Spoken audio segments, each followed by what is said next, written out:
Olá, hoje nós estamos recebendo no Encontro com o Autor, aqui na Escola Superior da Advocacia Geral da União, a doutora Juliana Oliveira Domingues, que escreveu um livro junto com Eduardo Gabán, que por sinal é esposo dela, então um casal de intelectuais e de autores. E o livro é muito interessante porque trata de um tema que, embora tenha sido ampliado, digamos assim, seja com a Constituição de 88, seja com a globalização, seja com os grandes players econômicos, as grandes empresas, mas um tema que, embora tenha se ampliado, né, conseguido mais projeção, ele ainda não é um tema de grande conhecimento do público em geral.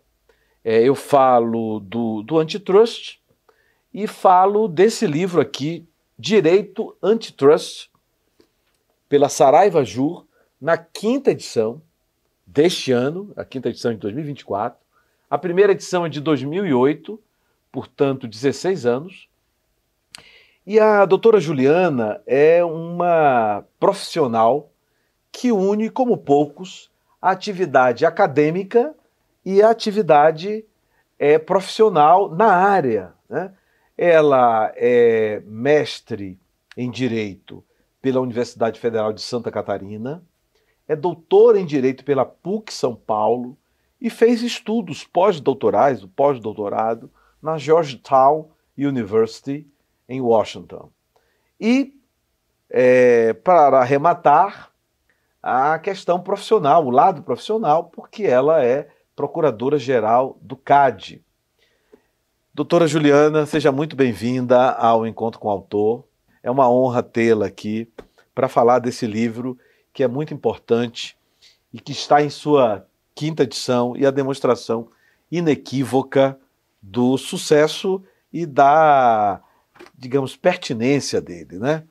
Seja bem-vinda. Muito obrigada, doutor Souto. Queria agradecer esse convite, uma alegria estar aqui, eu acompanho, eu acho que esse é um trabalho maravilhoso, mais um da Escola da AGU, eu sou uma entusiasta de todas as atividades da escola, tenho aqui na escola uma parceria, né, inclusive para a difusão deste tema, que como foi muito bem colocado, eu falo que o direito antitrust ainda é um ilustre desconhecido, e a minha missão até, né, como professor, é torná-lo mais próximo da nossa realidade, porque afinal de contas todos nós de alguma forma sofremos com as atividades que são, né, os efeitos das práticas e das infrações contra a ordem econômica. Então, um prazer enorme estar aqui falando do meu livro mais querido.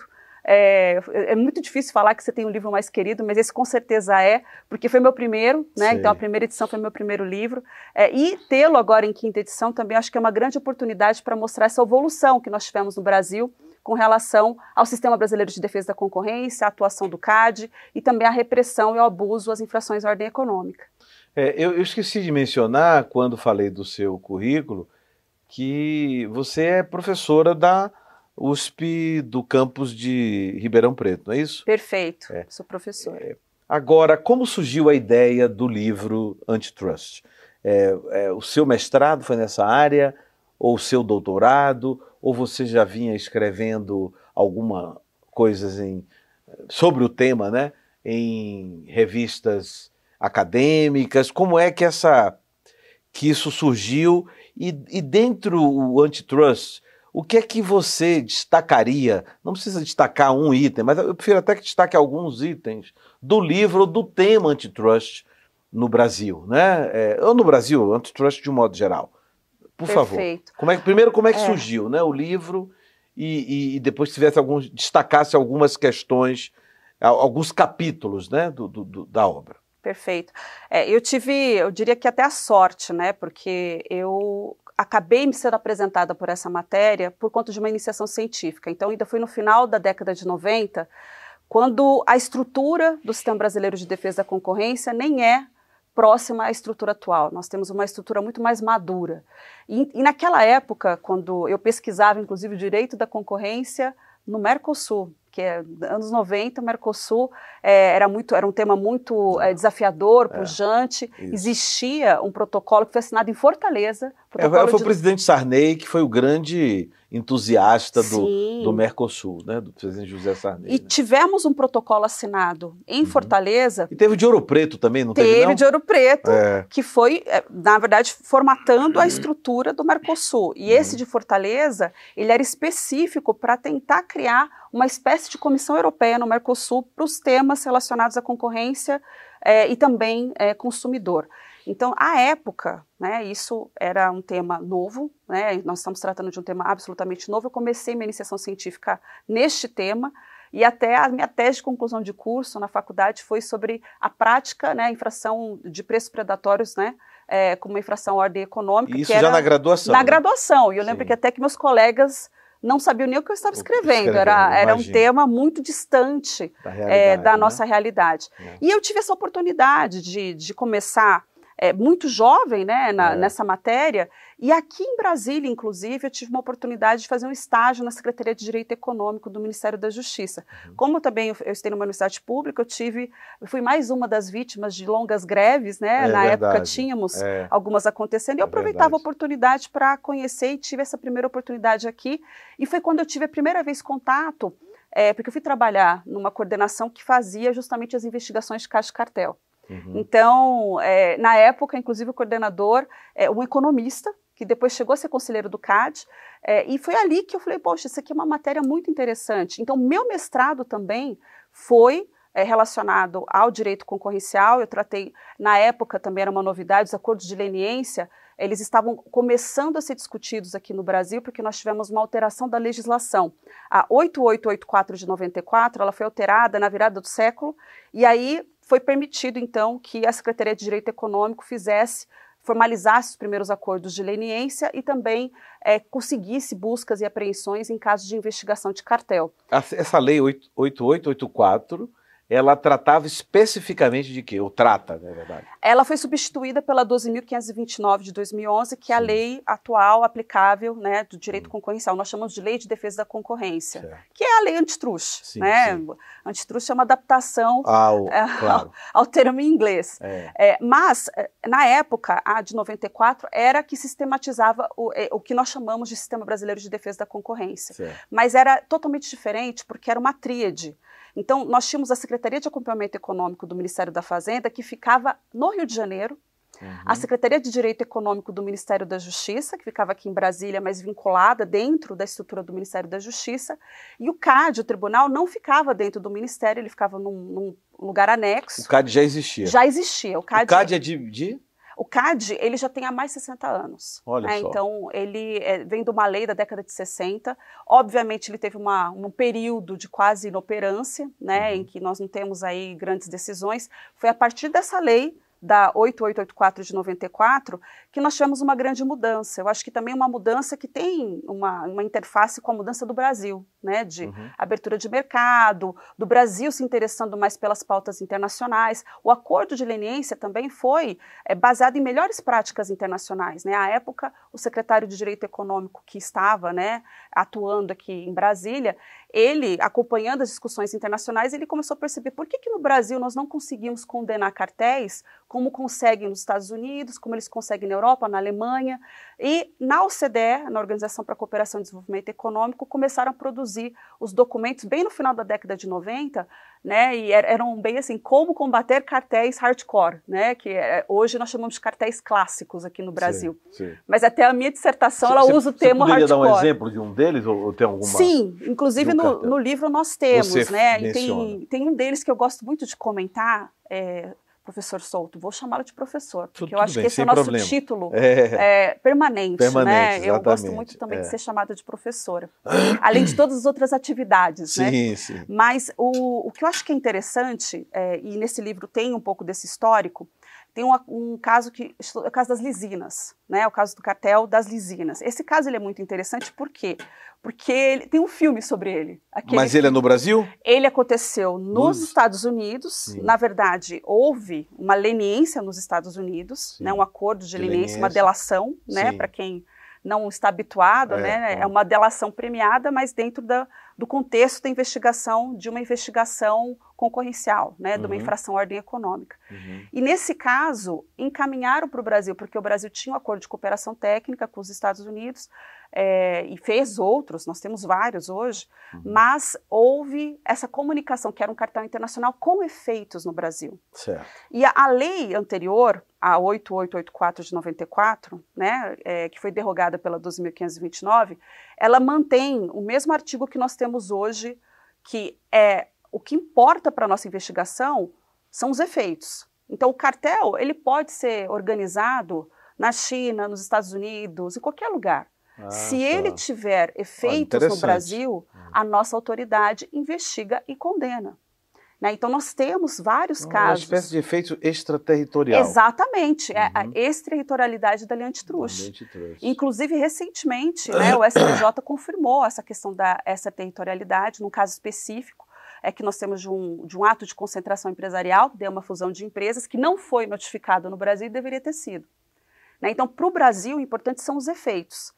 Obviamente, isso também é um fator importante para o caráter dissuasório da prática, né? Porque aqueles mesmos membros, né, os participantes de um acordo anticoncorrencial dentro de um cartel, eles podem ser condenados aqui, podem ser condenados lá, eles podem ser condenados em todos os lugares que tem uma legislação concorrencial. E nesse caso, especificamente do cartel das Lisinas, eu gosto de comentar porque tem um filme muito bacana, aquele O Desinformante, que é com Matt Damon, é um filme que é a história de um leniente, é a história da leniência do cartel das Lisinas. Desse caso específico. E, inclusive, mostra, né, como que eles fizeram para gravar a reunião dos participantes, e que era um cartel tipicamente clássico, né, porque nós falamos que ele era um cartel de divisão de mercado e fixação de preço. Mas Lisinas está ligado a quê? É um produto? É um produto químico usado na indústria alimentícia. Olha né? só. Então, eu não vou citar o nome das empresas, não, claro, né? Porque sim. algumas são atuantes até hoje, mas é um produto utilizado... É para manter a integridade da... É conservante, uma espécie de conservante. Olha só. E óbvio, né? Nós chegamos até um ponto... Então era, desculpa te interromper... Imagina. Olha que coisa interessante, pelo que eu posso perceber, né?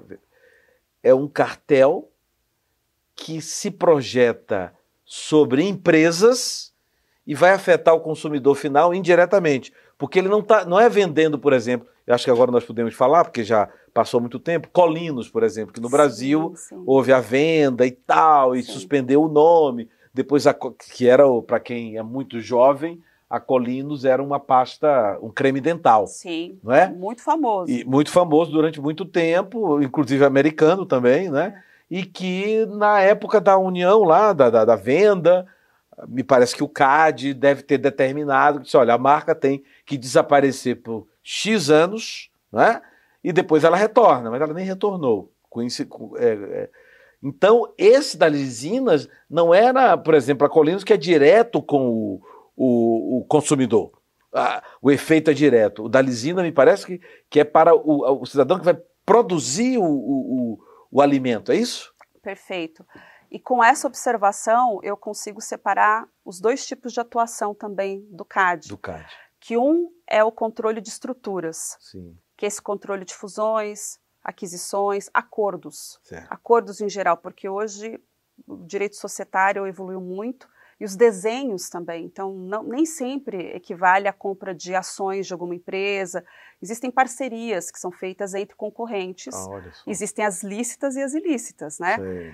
O que não se pode é coordenar o mercado ou criar, né, artifícios que vão aí prejudicar. Joint venture, né? Tem joint ventures, exatamente, desenhos de uma joint venture, né, de acordos, enfim. E nesse caso da Colinos Colgate, esse era um caso que eu gostava muito de explicar em sala de aula, até que chegou uma hora que os meus alunos não conhecem a Colinos, né? Então essa geração... Conhece a Colgate, mas não conhece a Colinos. Uma geração que não lembra mais essa pasta de dente, então tem que mudar os exemplos. Mas esse foi um caso interessante, porque no controle de estruturas, o CAD pode fazer 3 coisas: aprovar sem restrições, aprovar com restrições e reprovar. A reprovação é raríssima, né? Então acho que o caso mais emblemático nesse garoto, né, que foi inclusive encerrado recentemente, foi até na minha gestão, para minha alegria. Não, né? Foi aceito, não, À época, não. À época foi um caso... Agora sim, foi um acordo judicial, já está tudo muito bem resolvido. Mas foram só 18 anos na Procuradoria do CAD, esse caso. Então, eu costumo dizer que esse foi um caso para nós aprendermos, né? Também muito com a prática. Porque nem sempre o resultado de uma decisão administrativa ele é imediatamente garantido, né? E nós temos o desafio do Poder Judiciário lidar com temas tão específicos como esse, que não são temas tratados muitas vezes dentro da universidade. Né? Dentro da minha unidade da USP, por exemplo, no programa, né, pedagógico, eu fiz questão de colocar como disciplina obrigatória. Mas, obviamente, eu tenho... né, toda a iniciativa é ligada também ao que eu faço, que eu acredito, né? Agora, voltando para essa questão do caso, Colinos Colgate, ele é um caso com restrições. Então, a restrição, ela dizia respeito justamente ao não uso da marca Colinos. E nós temos que é para impactar menos, não é isso? Para influenciar menos e dar opção ao consumidor dele ter mais opções, né? Exato, é isso, mais ou menos exato.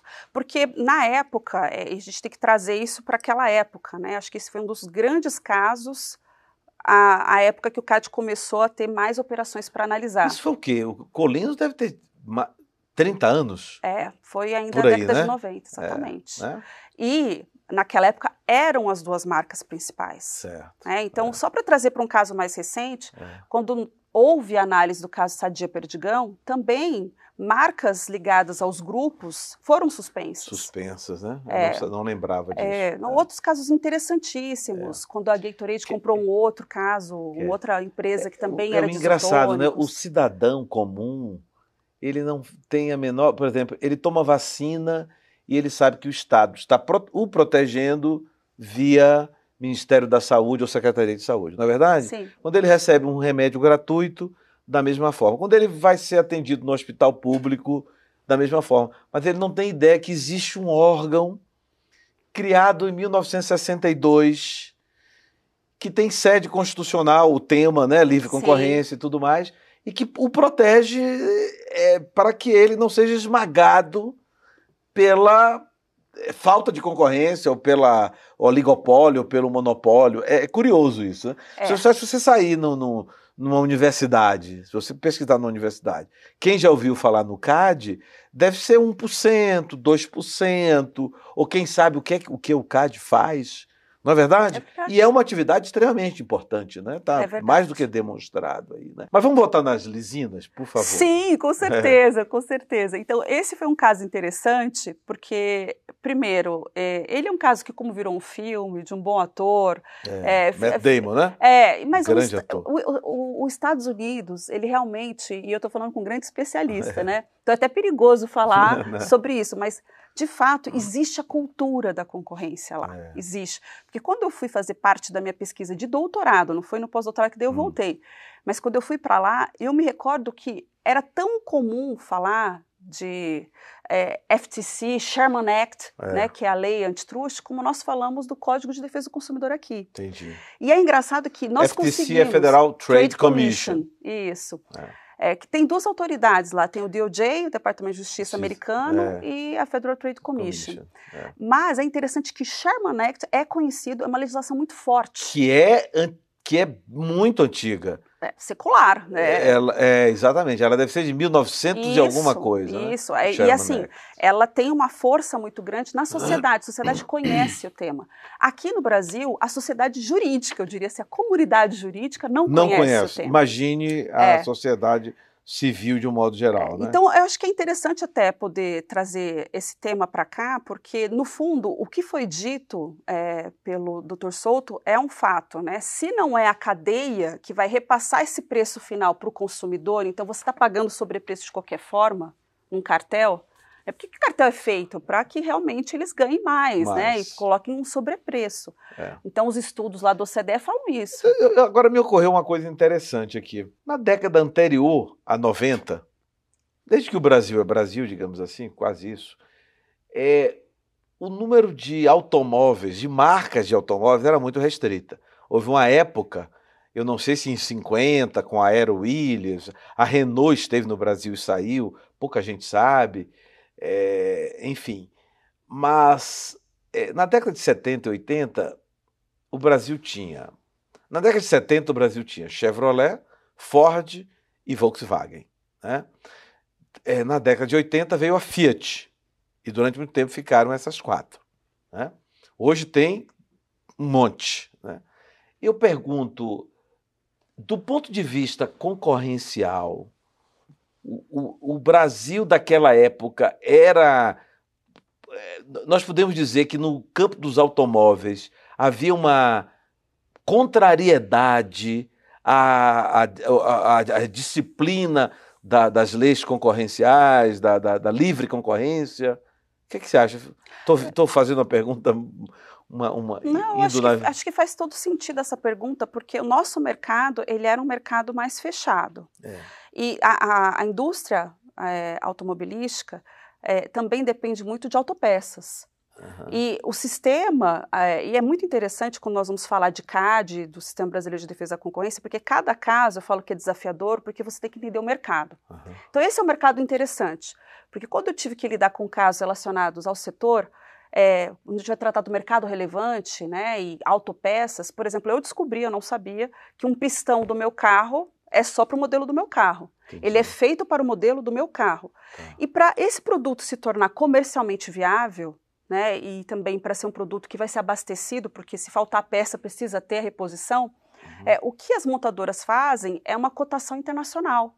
Então é um mercado que a autopeças ela é internacionalizada, a produção pode ser local, e eu acho que porque o nosso mercado já era mais fechado, talvez não tivesse tanta possibilidade de você ter tudo que monta, né?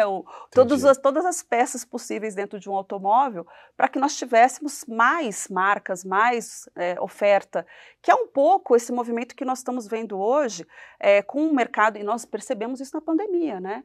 Quando tivemos aí os sistemas todos de abastecimento e por conta de restrições que nós tivemos que ter, de mobilidade, as cadeias de produção foram todas afetadas, porque existem diversos produtos, inclusive nossos, aqui produzidos no Brasil, que dependem de uma peça que vem de fora. Né? Então, isso é muito interessante e reflete essa globalização. Como, guardadas as devidas proporções, é como um avião, né? A Boeing, que é uma das maiores, e foi a maior durante muito tempo, né? Há 5 anos a Airbus tem vendido mais aviões que a Boeing. Acho que muita gente imagina que o avião é todo ele produzido em um lugar e tudo vem de um lugar. É verdade. Você falou em peças, né? Peças, um pistão, alguma coisa. A Boeing, por exemplo, a asa vem de um lugar, às vezes vem até de outro país. Exatamente. O trem de pouso vem de não sei aonde, e ele é, em parte, levado para ser montado, né, no Oregon, em Washington. É muito curioso tudo isso. Mas as lisinas ainda estão na ordem do dia, porque você falou esse foi um dos primeiros casos aqui no Brasil. Foi um dos primeiros... E foi decidido quando? É isso que eu queria saber. Então, foi decidido quando e como? Para nós fecharmos essa parte. Ele foi um dos primeiros casos de cartel internacional enfrentados, né, pelo Brasil. Pelo Brasil. Pelo CAD já? Pelo CAD já. E isso... Que à época era sediado onde? São Paulo? Não, o CAD sempre... A estrutura da autarquia sempre esteve em Brasília. O que estava separado... Não estranhe a minha pergunta, porque... a Petrobras tem sede no Rio de Janeiro. Sim, então, e o Ministério da Fazenda, como eu disse, a SEAI ficava no Rio de Janeiro. Então não é incomum isso. Não, né? e era curioso porque você tinha parte da instrução, passava por todos os órgãos, então primeiro, demorava, né? Uma instrução que não era célere como deveria ser. Mais do que isso, ela passava por órgãos que não estavam integrados como estão hoje. Hoje não existe mais essa figura da Secretaria de Direito Econômico. A Secretaria de Direito Econômico... existe ainda? Não, ela foi com a Lei 12.529 de 2011, a partir de 2012, que teve um ano, né, para existir essa estrutura do CAD. O que existia na Secretaria de Direito Econômico como órgão investigativo, que hoje é a Superintendência Geral do CAD, funciona dentro do CAD. Olha só. E a Secretaria, ela tinha dois departamentos. Ela tinha o DPDE e o DPDC, que é o de Defesa do Consumidor. E aí que se criou a Secretaria Nacional do Consumidor. Fazer um comentário aqui, curioso, de uma situação curiosa. Vejam a importância e o tamanho do Ministério da Fazenda. Eu não sabia dessa questão da Secretaria de Direito Econômico, né? A Direito Econômico na Justiça e da SEAI na Fazenda. SEAI, que é a Secretaria de Assuntos... De Acompanhamento Econômico. Então, a Secretaria de Acompanhamento Econômico, como lembra aqui a professora Juliana, ela saiu, era uma sede no Rio de Janeiro, do Ministério da Fazenda, saiu do Ministério da Fazenda em 2011 para 2012, teve um hiato, e hoje é uma superintendência do CAD, é isso? A SDE, a Secretaria de Direito Econômico do Ministério da Justiça.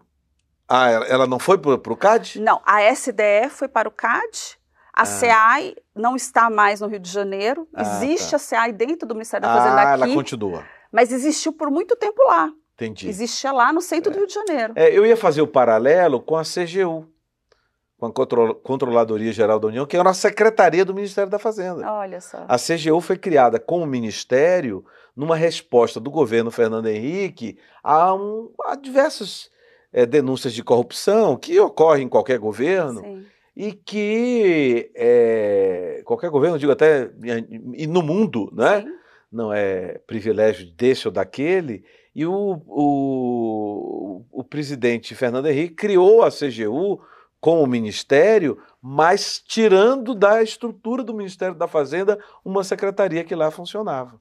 Né? Sim. Foi criado no final do governo Fernando Henrique, eu lembro muito bem, e o ministro Gilmar Mendes trabalhou duramente nisso, porque no governo Fernando Henrique ele foi subchefe de assuntos jurídicos da Presidência da República, que era o termo na época, né? Hoje é secretário de assuntos jurídicos, mas o termo era subchefe, que o Messias foi subchefe também, que o Toffoli também foi subchefe. Todos os três viraram advogados da Geral da União. E hoje é essa estrutura grande. Né? Tá aqui. Isso é importante. Eu pergunto, professora Juliana, a quinta edição do seu livro, desde a primeira, o que foi incorporado? A minha pergunta tem o seguinte nuance, para demonstrar o que de 2008 para cá, até os dias atuais, o que surgiu de novo, ou o que mereceu um olhar dos escritores, dos autores, Eduardo Gabán e Juliana Domingues.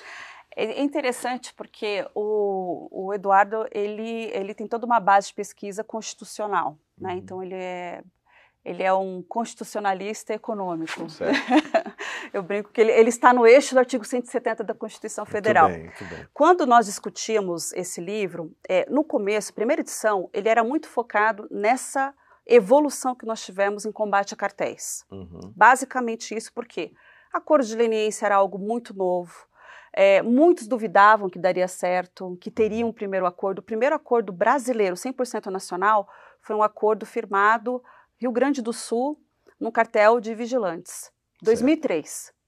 E aí começaram os acordos. Então, era muito simples você ver acordos que eram de cartéis internacionais, que daí eram feitos em várias jurisdições para garantir a leniência em todos os lugares, né? Porque a leniência, ela tem um processo ainda para se garantir os benefícios ao final. E no Brasil, como era algo muito novo, o livro ele tinha muito esse enfoque.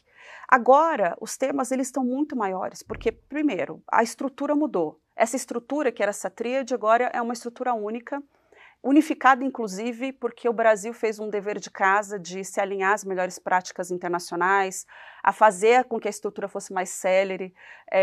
Casos, né, que demoravam muito para ser julgados por conta dessa passagem, né, por vários órgãos que não estavam ali na mesma estrutura, acho que isso realmente causava um problema até de insegurança jurídica. E não era uma mensagem boa para os acordos internacionais também, para empresas que queriam vir para o Brasil e vice-versa, né? Porque precisam notificar, né? E tem um critério objetivo de notificação de atos de concentração, e o CAD faz isso todos os dias, analisar essas operações. As que têm problemas são poucas, as que geralmente geram problema para a concorrência são casos bem pontuais. Agora, no caso de cartel, tivemos esses acordos, né? Então, são muitos acordos, e depois nós tivemos agora um enfrentamento que é a judicialização dessas decisões. Então, agora, o que tem de novo nesse livro? Tem um debate muito importante sobre os desafios de se lidar com esses temas no Poder Judiciário não especializado. É isso que eu ia perguntar. A Justiça não se especializou. Não. Eu digo assim, para ter uma vara específica, não tem. Tem vara de meio ambiente, tem vara disso e daquilo, né? Imagina, é curioso, né? Porque o tema cresceu e tem um impacto econômico gigante. Talvez devesse ter um olhar mais acurado, né? Mais preocupado. Doutor Souto, e nós enfrentamos o seguinte drama, né? Que realmente é um drama coletivo, que o CNJ compartilha todos os anos. O número de ações cresce, nós temos um judiciário que tem realmente que lidar com temas diversos, muitas vezes por conta até de não ter essa especialização, que muitas vezes ela é encontrada depois nos tribunais superiores, né? Mas quando você vai ligar uma vara comum, porque a gente está falando de cartel, por exemplo, pode ser um cartel como temos vários, né? Postos de combustíveis, que é localizado. Então você vai chegar para esse magistrado que tem que lidar com todos os temas, e aquele caso complicado de CAD, que tem um acordo de leniência que ele nunca viu, provavelmente vai ser deixado de lado. Ele vai deixar para depois esse tema, porque é um tema mais complexo, que vai exigir mais. Então, o que nós temos visto naturalmente, isso eu falo agora até como procuradora, é uma demora muito grande, né, na análise desses casos, ausência de especialização, ausência de precedentes, e isso cria mais espaço para a judicialização. Então, isso vai criando um caminho que é mais favorável a ter mais casos judicializados. E o problema da especialização... Justamente por falta da cultura jurídica em torno disso. Exatamente. E quando você fala em ausência de precedentes, você se refere a algo, de um modo geral, desde o TRF, a STJ, STF... Quando você fala ausência, você quer dizer...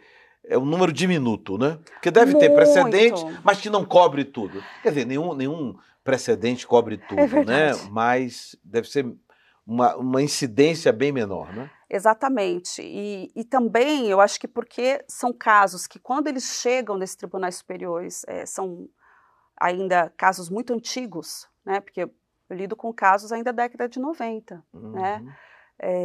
Que estão no STJ, no STF, casos que nos preocupam, porque podem gerar repercussão em outros, né? E isso realmente gera um olhar mais atento para o Poder Judiciário, e mesmo a aproximação que o CAD tem feito, e não só a Procuradoria do CAD, mas o CAD tem feito, o Conselho tem trabalhos, né, relacionados a CAD nas universidades, a fazer um trabalho de difusão, né, do direito concorrencial. Mas ainda que esse trabalho esteja sendo feito, ele é muito pontual, né, para gerar uma repercussão atual nos casos em curso. Então, o que nos desafia da questão do Poder Judiciário, eu entendo que o caminho natural seria realmente, né, criar alguma especialidade para que esses magistrados se sintam ali não só preparados para lidar com esse tema, mas também preparados para a repercussão que esse tema vai gerar. Entendi. Né? Isso é muito importante, se você ter alguém preparado para lidar com aquele tema, entendendo os impactos daquilo, porque tem todo o consequencialismo jurídico, a Lindbe fala muito sobre isso, mas as consequências de uma decisão, quando você tem aí mais de 100 casos já condenados, é muito grande.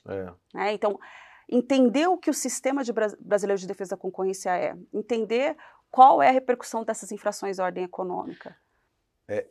Você está se referindo ao Poder Judiciário especificamente. Sim. Duas perguntas. Primeira pergunta, você sabe dizer se os cursos de formação estão lançando um olhar sobre isso? E a segunda pergunta, o Ministério Público Federal, eu imagino que o federal que se envolva mais com esse tema, né? Ele está preparado? Ele tem demonstrado isso? Tem uma área especializada? Perfeito. Vou começar até pelo Ministério Público Federal, porque essa é uma particularidade do Conselho Administrativo de Defesa Econômica. O CAD é o único regulador, apesar de não ser uma agência reguladora, é uma autarquia federal que regula a concorrência, né? Então, tem uma equiparação, vamos dizer assim, com o que seria uma agência reguladora. É a única que tem um representante do Ministério Público Federal. Então, nós temos no CAD... Procurador da República. Tem um representante. Lotado lá. Exatamente. Então, isso é bem interessante. Ele opina lá e tal. Principalmente em casos de condutas. Né? E não em casos de atos de concentração, regra geral, mas condutas anticompetitivas, sim. Porque nós temos que lembrar que cartel é crime. Né? Então, tem essa repercussão. Então, essa é uma particularidade do CAD. E a terceira Câmara, que trata de concorrência e consumidor, né, ela tem realmente procuradores que conhecem esse tema, que já passaram pelo CAD. Então, isso é muito interessante, porque o Ministério Público Federal, ele está ali dentro da instituição. Então, isso também dá uma certa tranquilidade numa negociação de um acordo, de entender que esse acordo já está alinhado com outros órgãos, né? Que existia essa dúvida no começo. Mas será que esse acordo vai ser válido também para que não tenha repercussões criminais?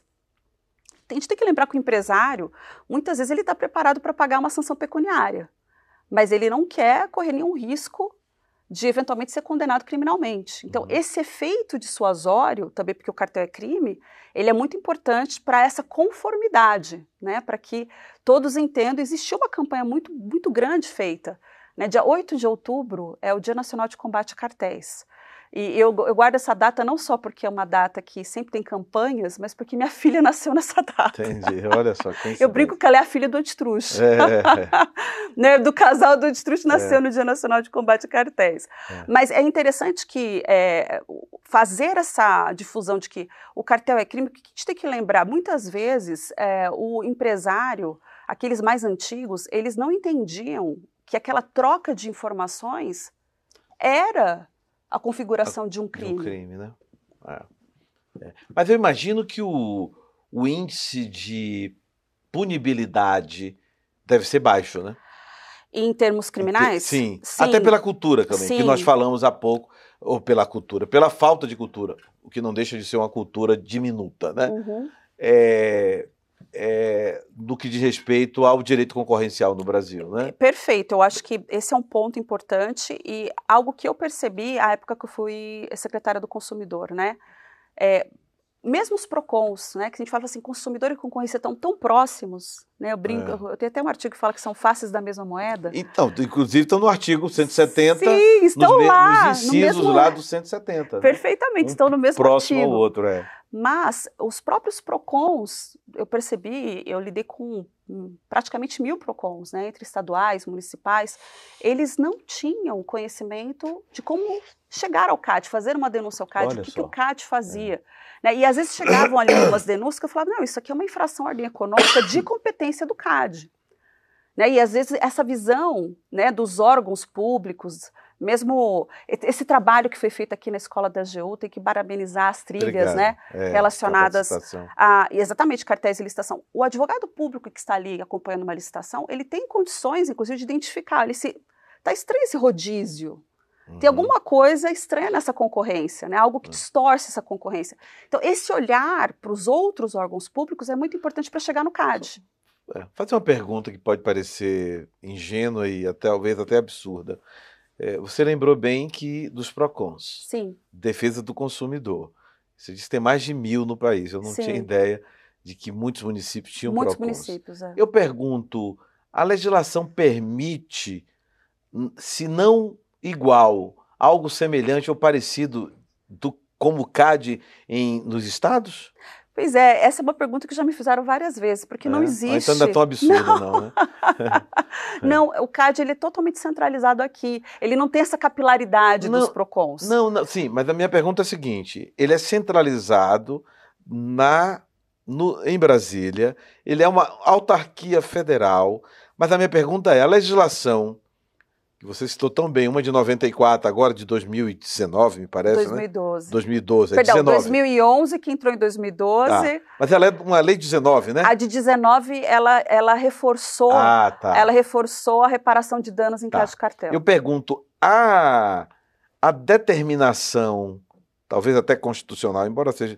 Eu sou professor de constitucional, mas a gente não conhece absolutamente tudo, né? Claro. De vedação à existência de um equivalente ao CAD para cuidar de assuntos estaduais, como o Estado de São Paulo? Não, né? Não tem. Não existe essa possibilidade legislativa, não, né? Não tem. O que não impede, obviamente, numa cidade, num município, se alguém identifica uma prática de cartel, pode denunciar para o Ministério Público local? Sim. E ele promove uma ação. E pode comunicar o CAD. Comunicar o CAD. Exatamente. E também pode... Ele tem autonomia para propor a ação sem problema algum. Com certeza. Nos e casos de cartel, sim. É comum? Não deve Olha, ser. temos casos... Sendo bem sincera, a maior parte dos casos que chegam por um órgão público é pelo Ministério Público. Porque quando a gente... Pelo menos eu particularmente, quando eu penso em antitrust, eu penso em algo gigante, né? Grandes empresas que têm a amplitude nacional, banco, fabricantes de bebidas, né? Especialmente bebidas que são consumidas em larga escala, Sim. refrigerante, cerveja, né? Etc, etc, etc. O mais comum é isso, né? Mas tem coisas localizadas, muitas. Não tem? E esse ônibus também... tem, por exemplo? Tem. Olha, cartel dos jornaleiros condenado, cartel de taxistas. E são taxistas. Então tem Nunca faria ideia disso. Casos muito localizados em pequenos municípios. O CAD cuida disso? Cuida. Olha Porque só. isso que é o ponto interessante, que o CAD ele vai olhar o seguinte, vamos pegar esse exemplo, né, de posto de combustível, né, que acho que é muito comum. Que tem um caso aqui no federal clássico, né? Absolutamente clássico. Sim. E com repercussão, parabéns ao CAD, muito positiva para a população do Distrito Federal. Né? Isso é muito importante. Acho que mais do que combater essas infrações é ver o resultado depois, né? Mas diga lá. Mas esse caso, por exemplo, de combustível, por que eu disse que para o CAD é interessante entender o mercado? E a gente fala, o termo da lei mesmo é mercado relevante. Porque nós queremos entender qual que é o espaço da concorrência. Então, eu sou do interior de São Paulo, né? Eu sou de Marília. Então, se Marília faz sentido dizer que todos os postos de combustíveis concorrem entre si, eu vou atravessar de um lado da cidade para o outro, quando eu vejo que o preço está menor. Claro. Então, você vê essa elasticidade para falar, olha, o raio dessa concorrência é o município de Marília. Agora, com certeza, eu não posso dizer que em São Paulo todos os postos de combustíveis concorrem.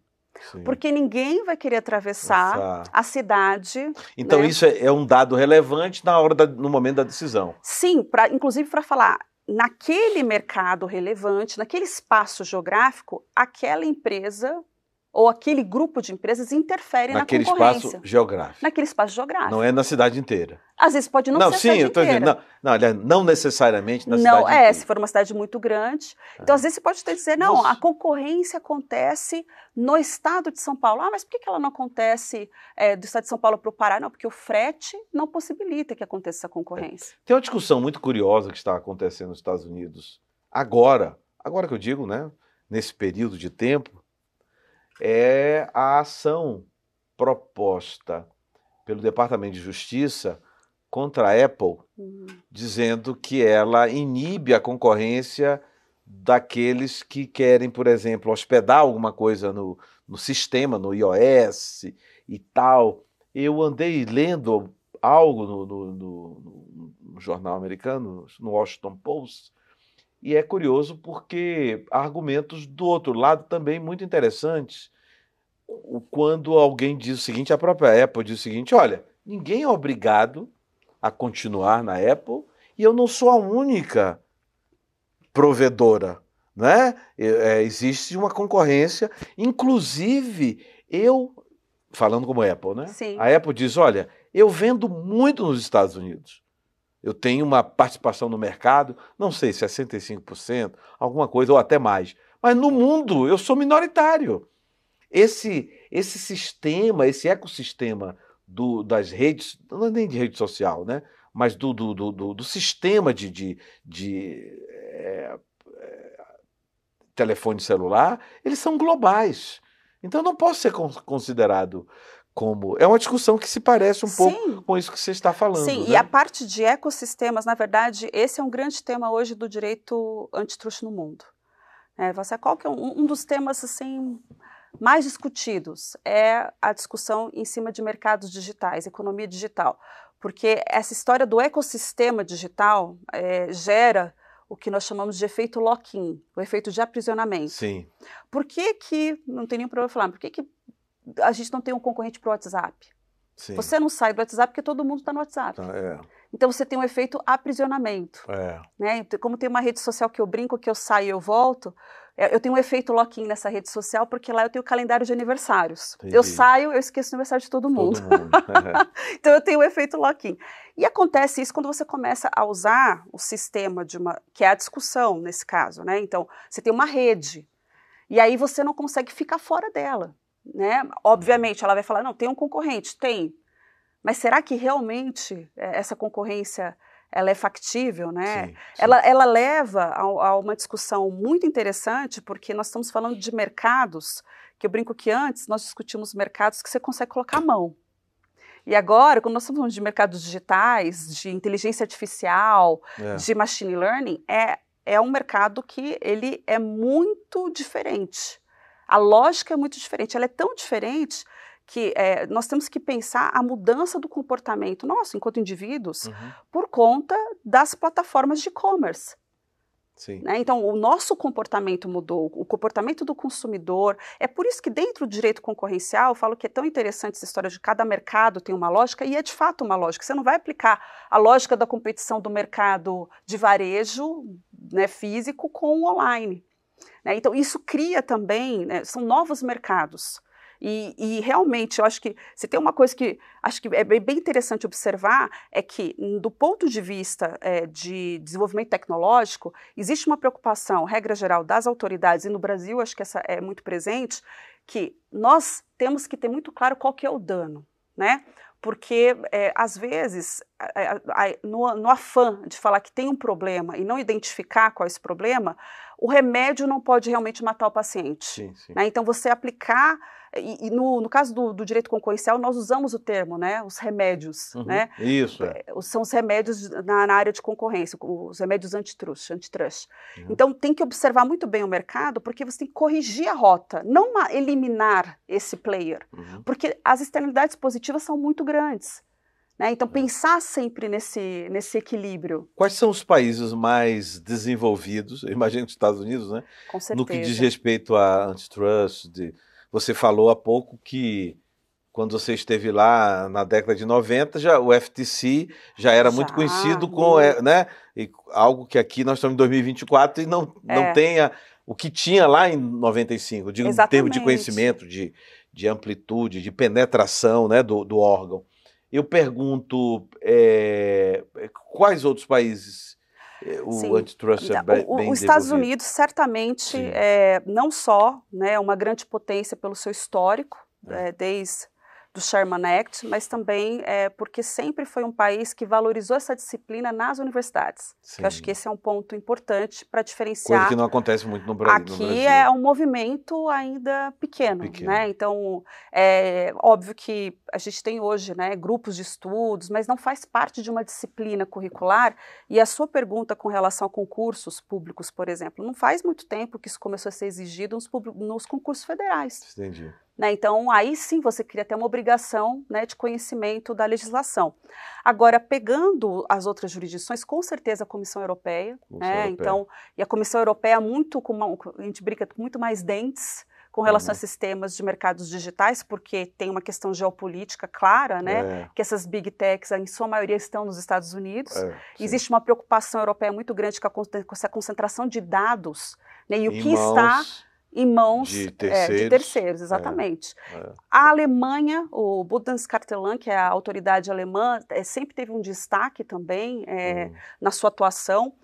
Imagina na Inglaterra deve ter alguma coisa também, né? Sim, na Inglaterra, também a Austrália. Então, existem muitos países, jurisdições que já têm um histórico, mas com certeza, do ponto de vista de influência para o Brasil, eu diria que Estados Unidos e Comissão Europeia, com certeza. São as principais. São. Professora Juliana, nós estamos falando há quase 50 minutos. Olha só, nem parece. Pois é. E foram vários temas, vários assuntos que estão todos aqui no livro Direito Antitrust, 5ª edição pela Saraiva Ju. Um livro muito bem diagramado, muito interessante de se ver. Eu gostaria de deixar as lentes e os microfones do direito do encontro com o autor à sua disposição para suas considerações finais sobre o livro, enfim, o que você entender relevante. Obrigada, doutor Souto. Em primeiro lugar, agradecer essa oportunidade. Eu acho que não tem algo que me deixa mais feliz do que a oportunidade de divulgar esse trabalho, porque é um trabalho também que envolve essa cultura, a mudança de uma cultura, que eu acho que é muito importante para a nossa sociedade, né? Conhecer mais o direito concorrencial. Com relação ao próprio livro, eu acho que ele é um livro que ele tem, né? Essa foi a nossa busca, desde a primeira edição. Nós tivemos, obviamente, grandes mestres, e eu tive um incentivo, esse livro é dedicado ao professor Fábio Nusdeu, professor da Universidade de São Paulo, porque ele foi o grande incentivador da publicação. Como uma jovem autora, como eu era em 2008, eu tinha muito receio de publicar, e ele disse, publique porque está numa linguagem muito mais fluida e fácil e une essa prática com a teoria. E, graças a Deus, eu pude ouvi-lo, né? Tanto que esse livro de 2008 ganhou até um prêmio à época. Que bacana. Um troféu Cultura Econômica. Parabéns. E isso foi um incentivo, né, para continuar produzindo e pesquisando nessa área. E ele é um livro que eu acho que ele traz essas preocupações mais práticas e exemplos. Então, ele é muito rico em exemplos no Brasil e traz essas discussões atuais, discussões, inclusive, que envolvem mercados digitais, que envolvem a questão da especialização da justiça, que envolve as interfaces, né, entre o direito antitruste, propriedade intelectual, direito antitruste, direito do trabalho. Então, eu acho que ele é um livro muito fácil para uma leitura que vai ser mais fluida, sem tanto tecnicismo, para aproximar mais o direito concorrencial da nossa sociedade.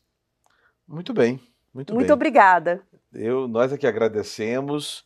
Então, recomendamos Direito Antitrust, Saraiva, 5ª edição, Eduardo Gaban, Juliana Domingues, e agradecemos pela audiência e até a próxima.